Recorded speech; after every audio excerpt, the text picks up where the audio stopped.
Graça e paz, meus irmãos. Nós vamos, nesse momento, fazer a leitura do Salmo 127. Se você puder acompanhar aí mesmo na sua casa. Se o Senhor não edificar a casa, em vão trabalham os que a edificam. Se o Senhor não guardar a cidade, em vão vigia a sentinela. Inútil vos será levantar de madrugada, repousar tarde, comer o pão que penosamente granjeastes. Aos seus amados ele o dá enquanto dormem. Herança do Senhor são os filhos, o fruto do ventre seu galardão. Como flechas na mão do guerreiro, assim os filhos da mocidade. Feliz o homem que enche deles a sua aljava, não será envergonhado quando pleitear com os inimigos à porta. Hoje é o nosso primeiro domingo do mês de maio, que tradicionalmente nós destacamos um pouco mais o tema da família.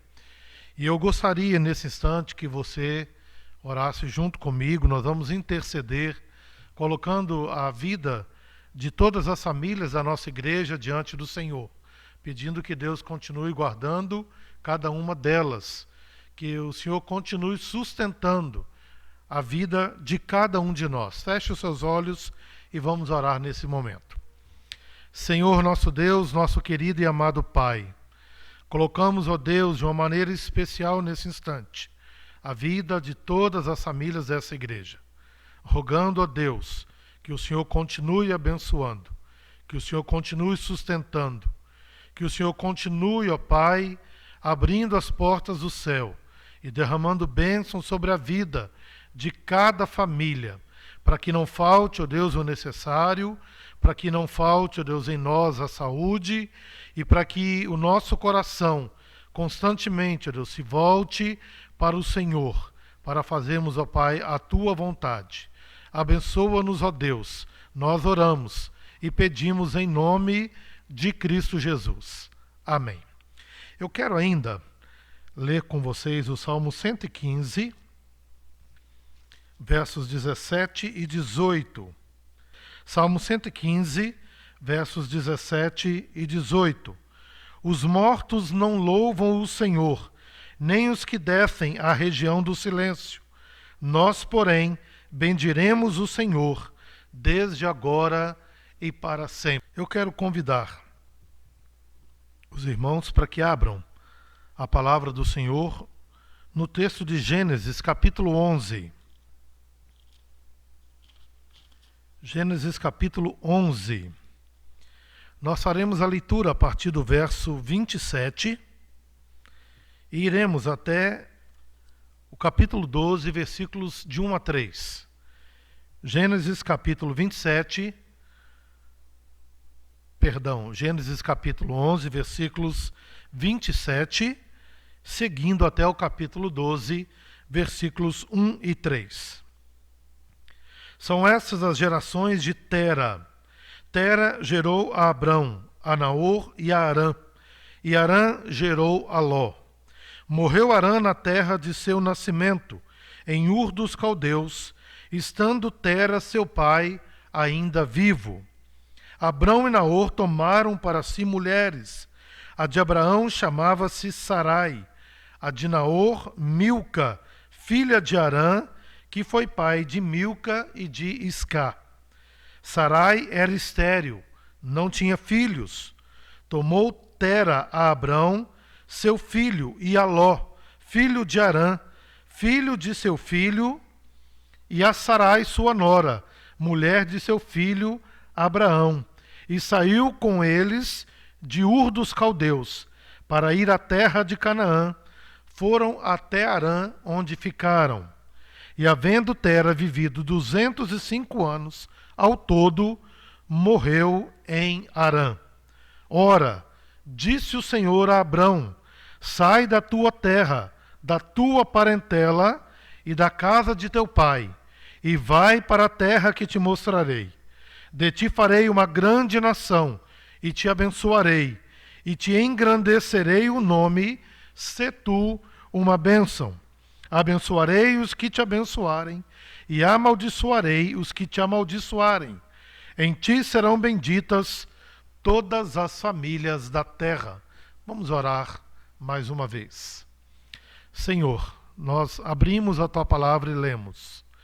E agora rogamos que, mais uma vez, pela tua misericórdia, o Senhor fale conosco, através da explanação da mesma nesta hora. Fale ao nosso coração e ajuda-nos, ó Deus. Nós te pedimos, em nome do Senhor Jesus. Amém. Imagine, meus irmãos, um esportista ou um músico. E eu não estou falando aqui de leigo, eu estou falando de um esportista ou de um músico que é considerado ou chamado de alta performance.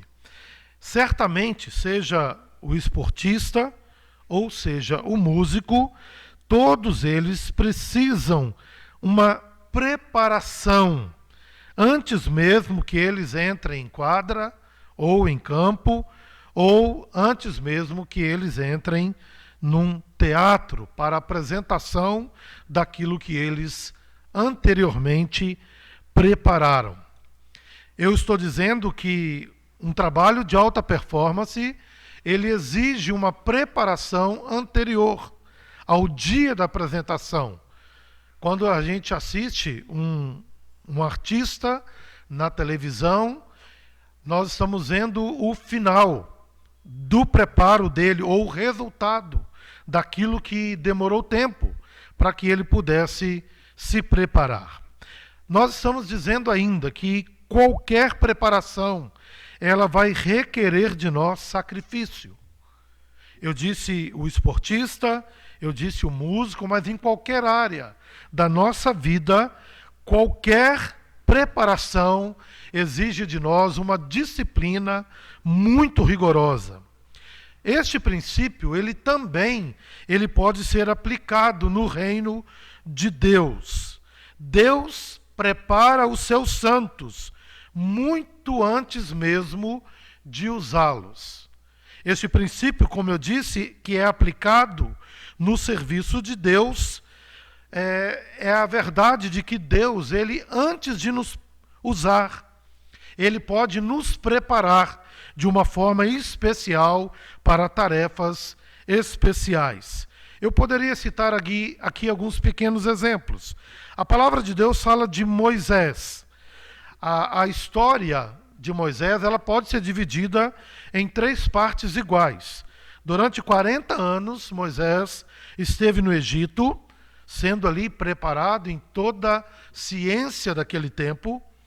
Depois de 40 anos, ele fica mais 40 anos no deserto, e a Bíblia diz que ali ele passa a cuidar do rebanho do seu sogro, Jetro, e ele então vai sendo preparado também neste sentido.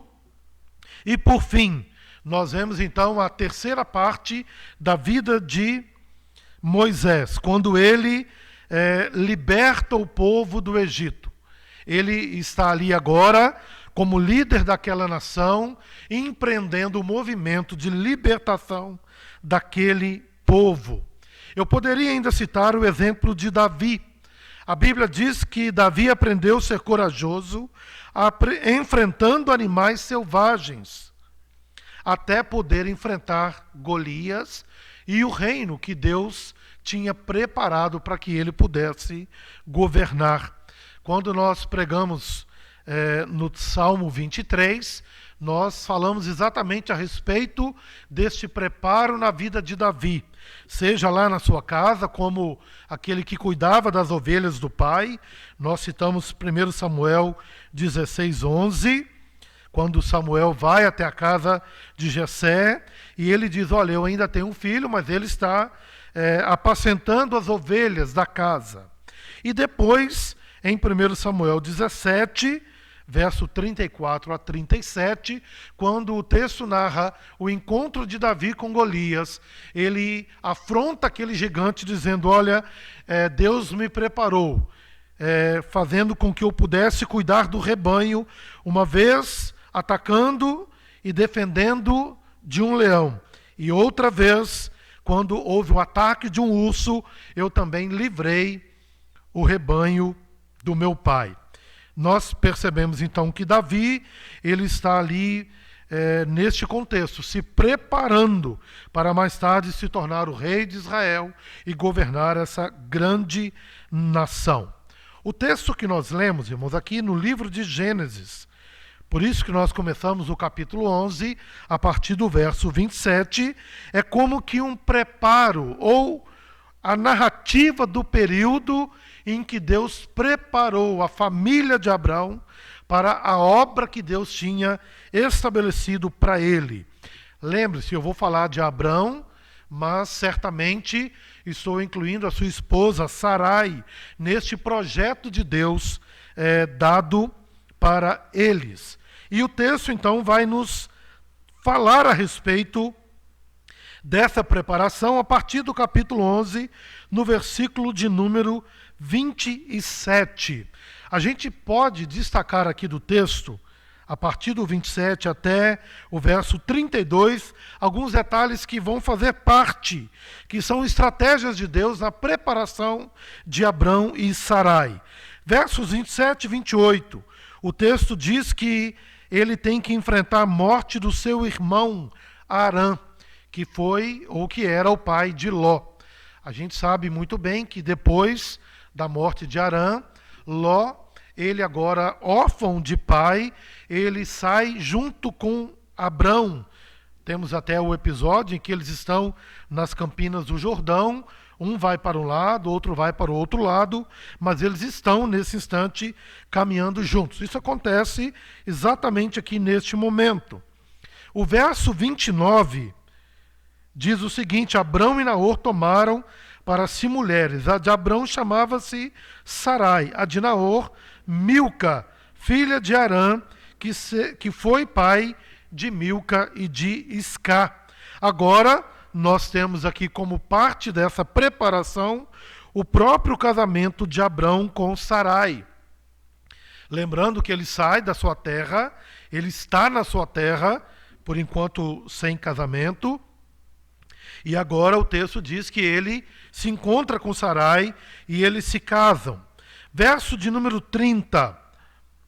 Sarai era estéril, não tinha filhos. Este é o versículo que trata a respeito da esterilidade de Sarai. O texto vai dizer aí duas vezes, estéril e que não tinha filhos. Eu quero só lembrar para os irmãos que quando na língua hebraica nós temos uma repetição da mesma ideia, é porque o desejo do texto é de dar uma ênfase. E nós vamos falar mais à frente o porquê da ênfase do texto em dizer que Sarai era estéril e não tinha filhos. Mas tudo isso ainda faz parte do treinamento de Deus na vida daquele casal. Verso de número 31. Tomou Tera a Abrão seu filho, e a Ló, filho de Arã, filho de seu filho, e a Sarai sua nora, mulher de seu filho Abrão, e saiu com eles de Ur dos Caldeus, para ir à terra de Canaã, foram até Arã, onde ficaram. O texto agora mostra que há uma mudança acontecendo na família de Abrão, consequentemente também daqueles demais que são citados no texto. Mas o texto está dizendo que Tera, o pai de Abrão, sai com a família de Ur dos Caldeus é a Babilônia, e eles então vão em direção à terra prometida. Só um detalhe aqui do texto, diz que eles saíram para ir à terra de Canaã e foram até Arã, onde ficaram. Eles ainda não tinham chegado na terra prometida. O verso de número 32, e havendo Tera vivido 205 anos ao todo, morreu em Arã. E aqui nós temos um outro destaque para uma outra morte que acontece. Anteriormente, a morte de Arã, o seu irmão, e agora Abrão, ele perde o seu pai, Tera, diz o texto, após viver 205 anos. Veja, irmãos, que estes versículos que antecedem ao capítulo 12, eles são, portanto, a explanação da preparação de Deus na vida daquele homem, da sua família, e o grande propósito que Deus tinha determinado para eles. Aqui no capítulo 11, verso 10 em diante, nós temos uma outra seção no livro de Gênesis acontecendo. E eu gostaria de tratar disso, porque essa informação ela é muito importante e ela vai nos ajudar a entender o sentido do que vamos falar um pouco mais à frente. Então, o texto sempre vai começar assim: são estas as gerações de alguém. Ou senão, esta é a história de alguém. E vai falar daquela pessoa e da descendência daquela pessoa. Tem uma palavra que designa muito bem o que significa isso. Tem uma palavra que é toledot, que é exatamente essa ideia, né, de começo de gerações, começo de descendências. Então, essa expressão ou essa estrutura de toledot, ela vai acompanhar todo o livro de Gênesis. Só para os irmãos perceberem, de Gênesis 1 até Gênesis 50, nós temos 10 toledotes, ou seja, 10 estruturas diferentes que vão começar uma nova seção na história de Deus e do povo, ou da sua criação. E especialmente aqui no capítulo 12, quando ele começa a formar a nação de Israel. Então são 10 toledotes. O que significa, de uma forma mais simples, essa expressão ou essa estrutura que o livro de Gênesis apresenta? 4 coisas são importantes. Primeira delas, que essa estrutura de toledote sempre volta a um ancestral comum. Se você for lá em Gênesis capítulo 50, quando começa a contar a história, especialmente lá a história de José, de Jacó, da entrada do povo na terra de Canaã, na terra do Egito, se você for regredindo na história, você sempre vai voltar a um ancestral comum, que é Adão. Essa estrutura do livro de Gênesis nos permite voltar sempre à figura de Adão como o primeiro homem da criação de Deus. Essa estrutura tem uma outra ideia ainda. Elas ligam uma narrativa à outra. Então, quando nós terminamos um toledote, uma sessão, nós então imediatamente começamos outra e elas vão se interligando. Se você fizer uma leitura bem acurada disso, você vai perceber que um vai ligando o outro. Como se aquela expressão que usamos, o fio da meada. Uma história não se perde da outra, mas ela vai se completando e ela vai dando um significado. Eu quero relembrar os irmãos que nós falamos há algum tempo atrás sobre o sentido da história e dissemos exatamente isso, que a história ela é linear, porque ela tem um princípio, ela tem um meio e ela tem um fim. E é esse o sentido que nós estamos usando aqui ao falar dessa estrutura. A história não são fatos desconexos, mas eles estão ligados uns com os outros. Uma outra coisa que essa estrutura mostra para nós é que marca o afunilamento da redenção. Esse é um aspecto muito importante, irmãos. Principalmente nós que cremos que Deus estabeleceu uma aliança com o seu povo, principalmente nós que cremos que Deus, Ele escolheu, Ele elegeu para si um povo, pessoas que hão de herdar a vida eterna. É isso que nós estamos dizendo. Essa estrutura, ela marca o afunilamento da redenção. Eu poderia citar aqui 2 exemplos, ou melhor, 3 exemplos. Primeiro, quando a palavra de Deus fala de Caim e Abel. A Bíblia diz que Caim matou seu irmão Abel. E lá há um destaque para Abel. Por quê? Porque Caim, ele representa a semente de Satanás, enquanto que Abel, ele representa a semente da mulher, aquele que esmagaria a cabeça da serpente, aquele que foi prometido em Gênesis capítulo 3, versículo 15. Então, destaque em Abel.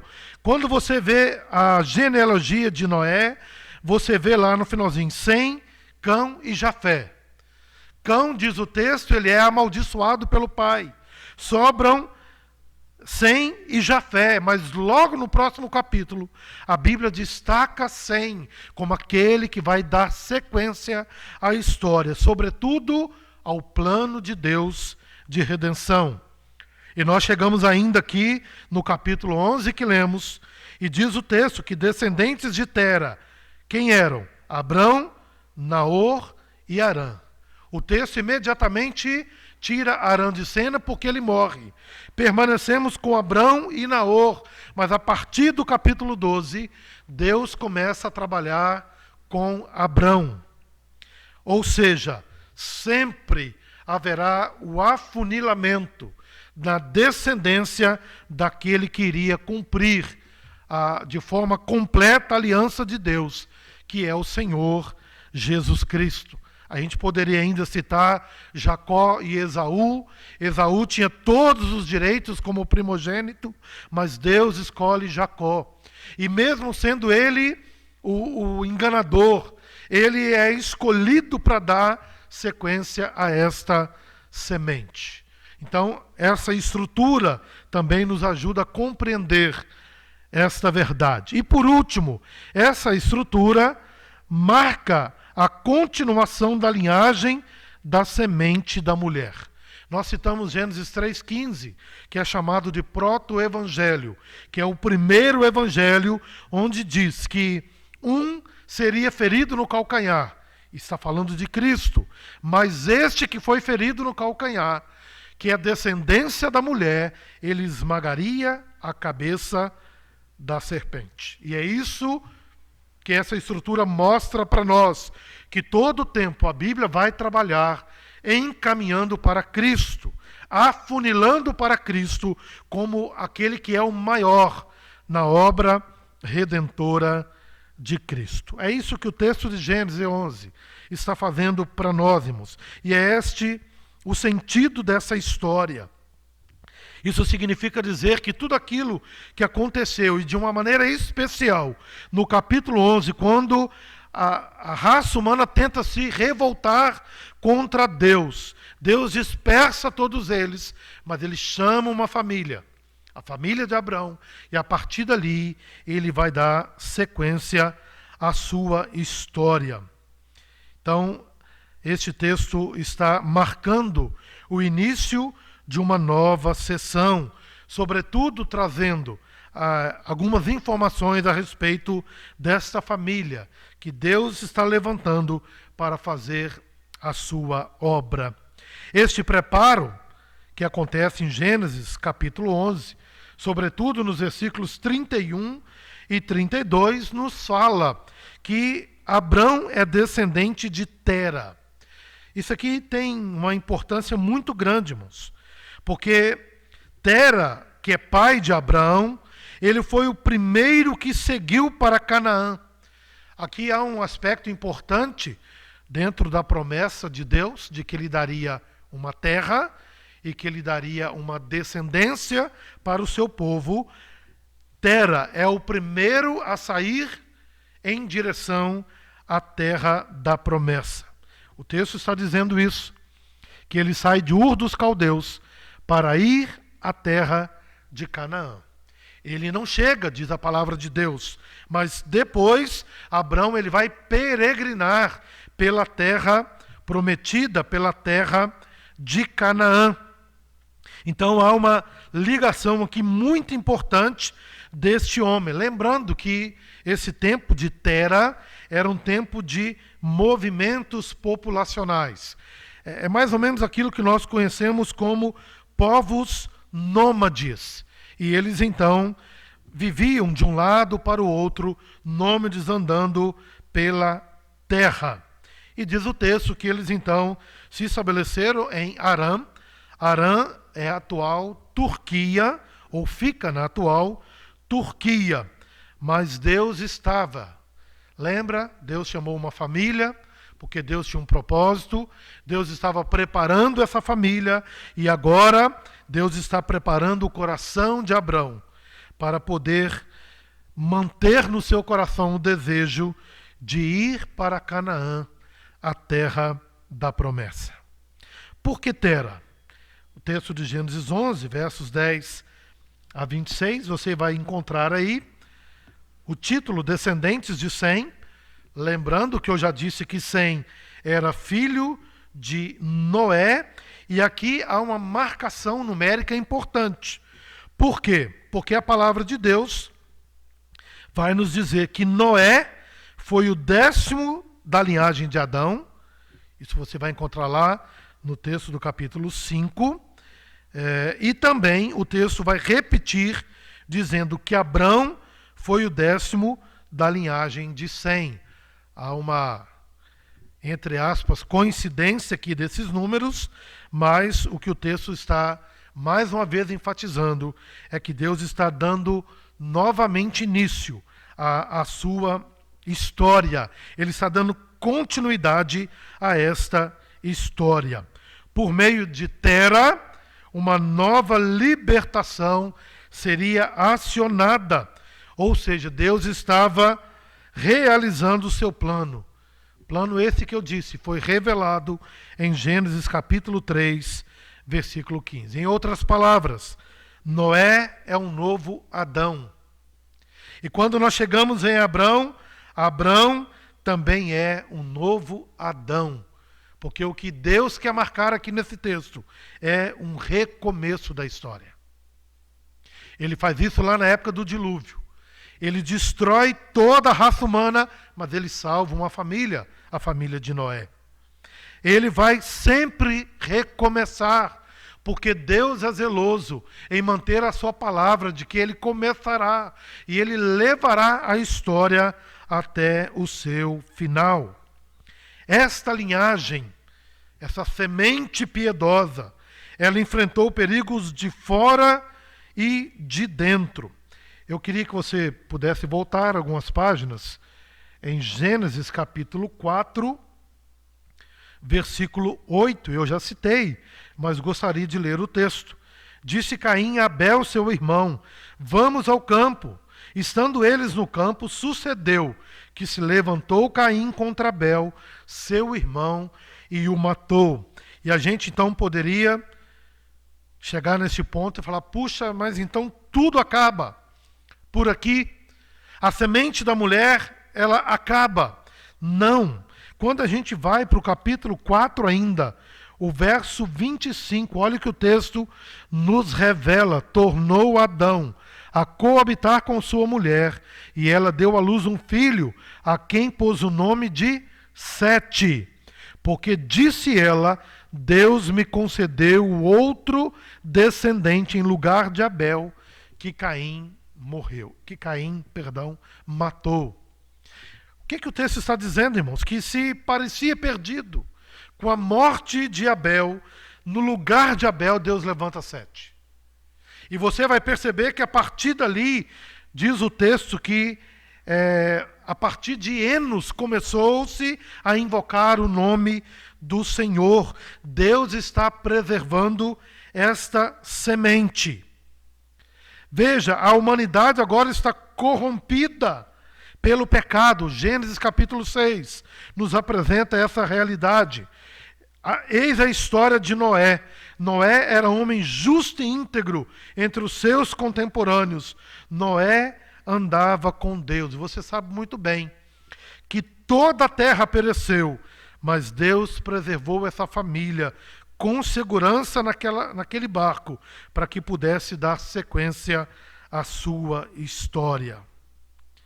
Com Abrão vem a próxima fase da história da redenção. Assim como Noé foi salvo do dilúvio, para dar sequência, agora Abrão ele é levantado depois do evento da confusão das línguas em Babel, para que ele também recomece a história, ou ou para que continue a história segundo o propósito de Deus. Deus está preparando este homem com tudo isso que antecede o capítulo 12, para que ele pudesse cumprir a vontade de Deus na sua vida e na vida da sua família. Você ainda vai encontrar no texto o fato de que Deus não apenas está preparando Abraão para essa realidade, mas ele também está tratando com Sarai, a sua esposa. Ela também passa pela preparação. O texto diz, capítulo 11, versículo 30, Sarai era estéril, não tinha filhos. Eu disse agora há pouco que quando o texto repete a mesma ideia, é porque o texto quer dar ênfase nessa verdade. O que o texto quer destacar aqui é que Deus está preparando essa família e ela está agora passando pela esterilidade. Ela não tem filhos, diz a palavra do Senhor. E isso tem uma lição muito importante em toda a história da redenção. É que para ser a mãe do filho da promessa, era necessário que ela fosse incapaz de gerar filhos sem a intervenção direta de Deus. Ou seja, a história da salvação, ela só vai acontecer não por causa dos personagens da história, mas por causa daquele, como eu disse lá atrás, o dramaturgo que dirige e administra toda a história.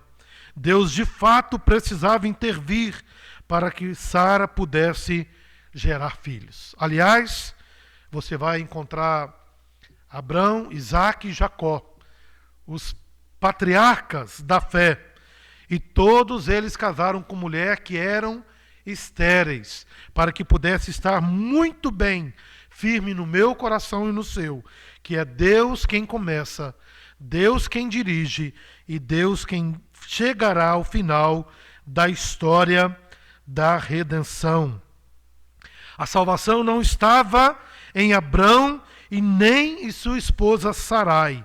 Deus cumpriria os termos da aliança que ele estabeleceu com o seu povo. Deus, como eu disse, ele zela para que a sua vontade, para que a história que ele começou chegue até o seu fim determinado. E eu faria então, neste instante, uma pergunta para mim, para você. E nós, irmãos, como que nós nos colocamos dentro dessa história que está sendo escrita por Deus, e como que nós, de fato, saberemos qual o propósito de Deus para a nossa vida? Na verdade, eu quero tomar emprestada a pergunta ou a afirmação de Efésios capítulo 2, versículo 10. Efésios capítulo 2, versículo 10, quando o texto afirma o seguinte: pois somos feitura dele, criados em Cristo Jesus para as boas obras, as quais Deus de antemão preparou para que andássemos nelas. E a pergunta que eu faço é: para quais obras Deus está nos preparando? Eu faço essa pergunta para cada um de nós, mas ao mesmo tempo eu pergunto para cada família: quais as obras que Deus está nos preparando? E muito provavelmente, talvez seja essa inclusive a minha resposta, seja não sei.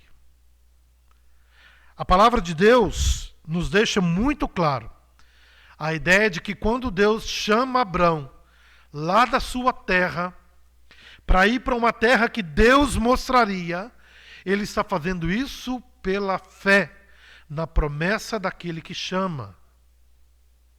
E não é diferente na minha vida e na sua. Nós não podemos, de fato, olhar para o futuro e ver o que Deus fará com a minha vida, ou ainda o que Deus fará com a minha família. Mas nós temos que ter essa pergunta sempre em nosso coração: para quais obras Deus está nos chamando ou nos preparando? Temos que crer, mesmo que muitas vezes a gente não compreenda qual é a vontade de Deus para nós. Quando nós dizemos isso, tem uma frase muito interessante que nos explica esse fato. É o benefício da percepção tardia. O que significa isso? Olhar para trás e perceber como Deus estava fazendo todas as coisas boas para a nossa vida. Eu quero tomar como exemplo os dias que estamos vivendo. Deus colocou cada um de nós dentro da nossa casa, com as nossas famílias, com os nossos problemas, com as nossas alegrias, com as nossas tristezas, com os mesmos sonhos que tínhamos antes. E pode ser que agora a gente vire para Deus e fala: Senhor, por que tudo isso está acontecendo? Senhor, eu não estou entendendo qual é o propósito do Senhor para a minha vida agora.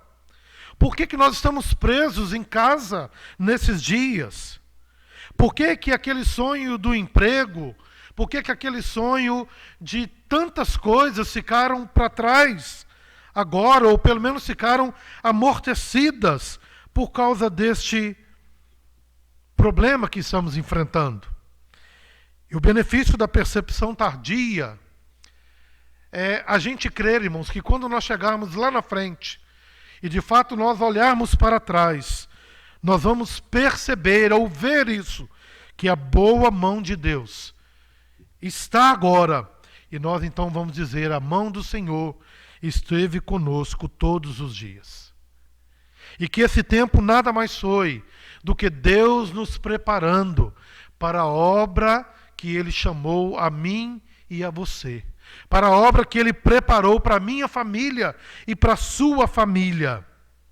A situação presente nos preparará para a tarefa que Deus nos chamou para fazer em algum ponto do nosso futuro. Mas lembre-se disso sempre.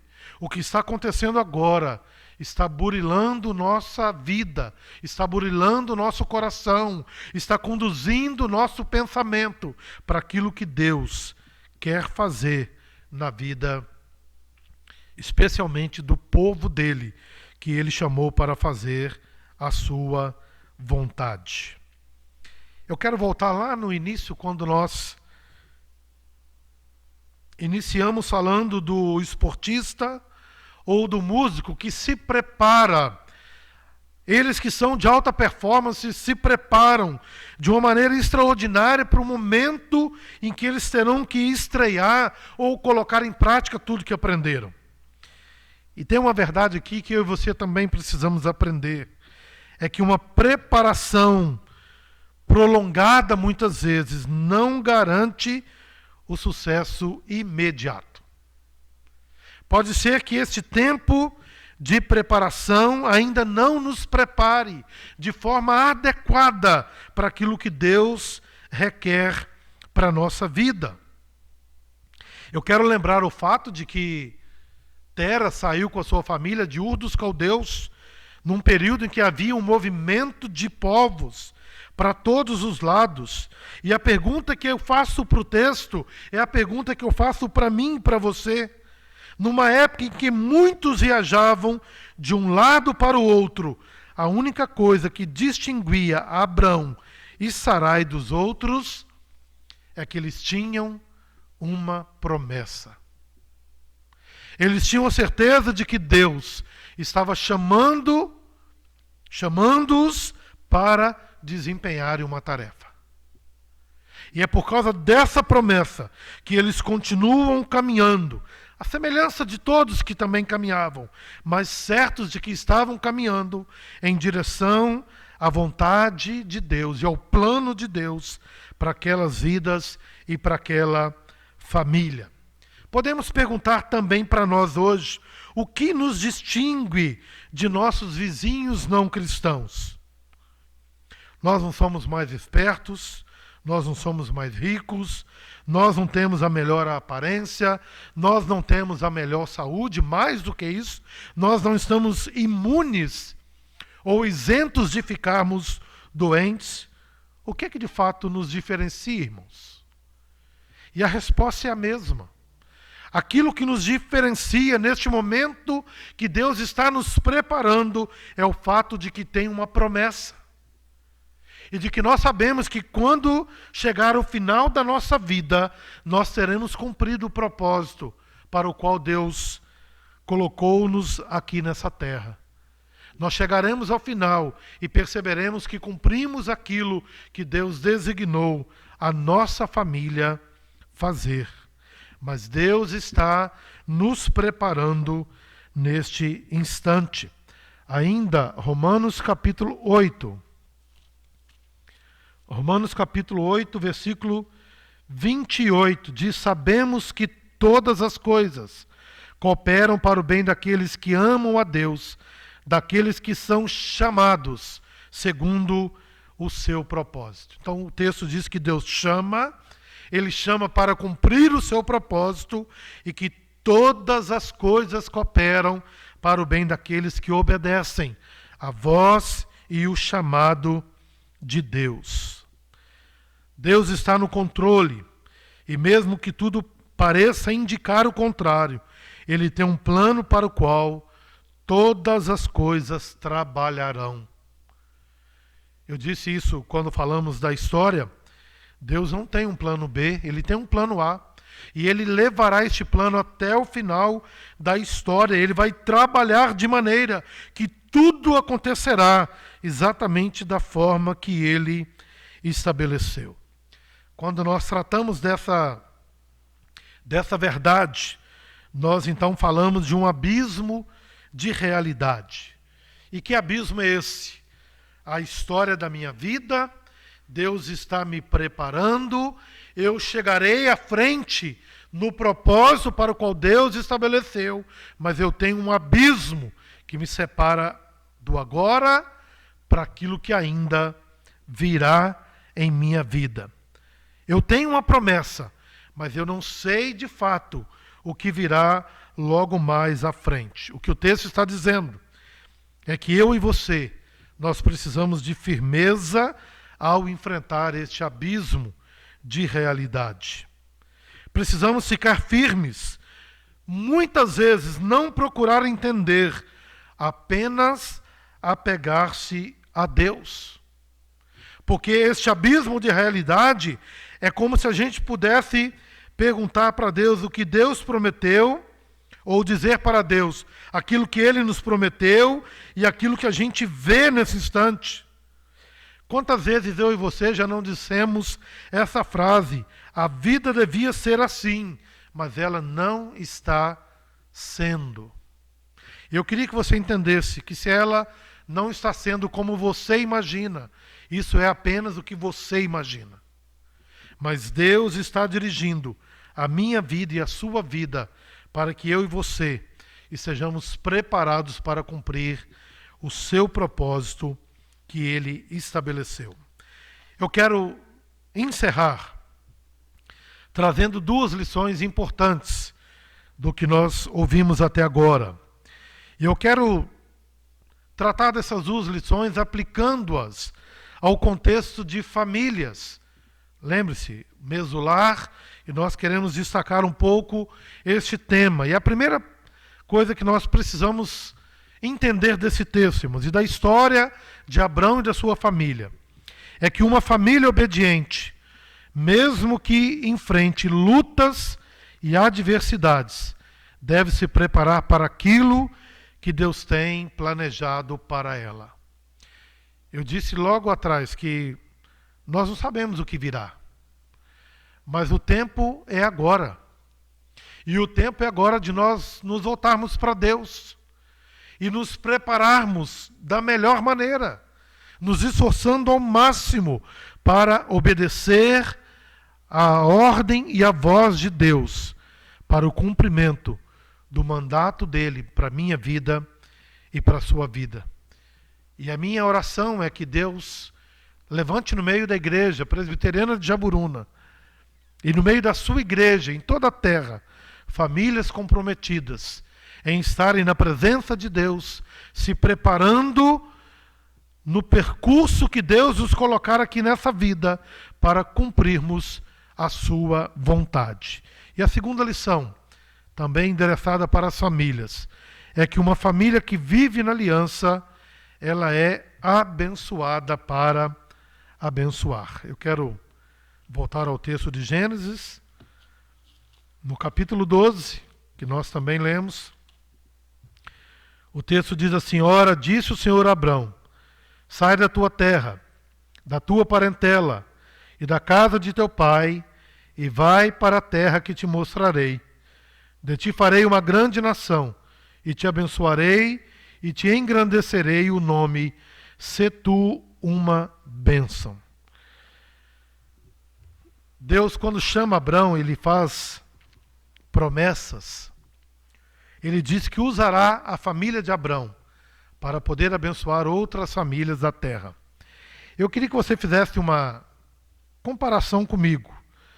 Lá no episódio da Torre de Babel, capítulo 11, versículo 4, disseram: vinde, edifiquemos para nós uma cidade e uma torre, cujo tope chega até os céus, e tornemos célebre o nosso nome. Esse era o desejo dos homens que se rebelaram contra Deus. Agora nós chegamos ao capítulo 12 e o contraste é nítido, porque o texto diz assim: de ti farei uma grande nação, te abençoarei, e Deus vai fazer isso agora, te engrandecerei o nome. Aquilo que os homens quiseram fazer em rebeldia contra Deus, Deus vai fazer na vida de Abrão e da sua esposa, engrandecendo o seu nome, ou seja, fazendo com que eles estejam totalmente preparados para a bênção pessoal, e apenas ela?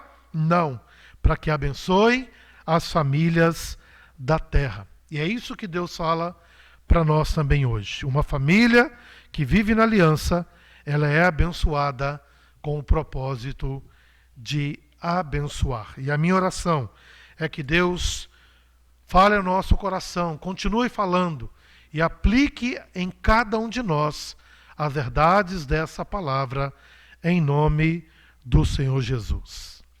Amém. Vamos orar.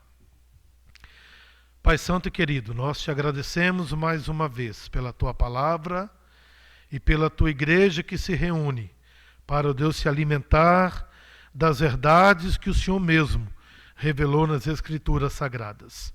Alimenta-nos, ó Deus, dia após dia, com a tua palavra e com a tua presença. E prepara-nos, ó Deus, dia a dia também, para a tarefa que o Senhor mesmo colocou para que cada um de nós realize. Deus, a glória, o trabalho maior que o Senhor nos chamou é espalharmos a glória do teu nome. Que sejamos obedientes ao Senhor e que sejamos, através mesmo das adversidades, preparados para cumprirmos a tua vontade. É o que nós oramos e é o que nós te pedimos, em nome do Senhor Jesus. Amém. Que a graça do nosso Senhor e Salvador Jesus Cristo, o amor de Deus, o nosso eterno Pai, e as eternas consolações do Santo Espírito de Deus estejam sobre a vida de todos nós e sobre todas as famílias dessa igreja, hoje e para todos sempre. Amém.